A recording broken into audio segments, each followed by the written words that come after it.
સૌથી મોટી એક ટીકાનો સામનો અથવા તો લોકોના મનમાં એક પ્રશ્ન ઊભા થયાનો સામનો હું લોકોના ચહેરા પર વાંચતો હતો.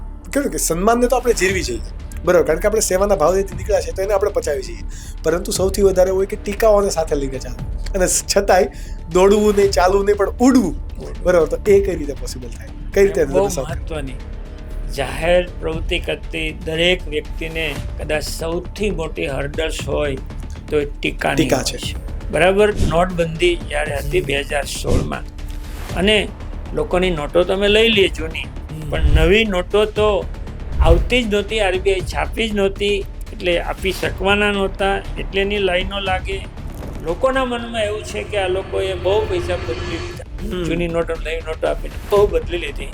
આ આક્ષેપો ખૂબ થતા, અને બરાબર દિવાળી પછી તરત જ આ નોટબંધી થઈ હતી. દિવાળીના પ્રસંગોમાં આપણે બધા પ્રસંગોમાં જઈએ અને જ્યારે નીકળીએ ત્યારે વાત કરતા હોય ને લોકો આપણી સામું જોઈને જે કાતર મારે, આપણે ખ્યાલ આવી જાય કે એના મનમાં શું થાય છે.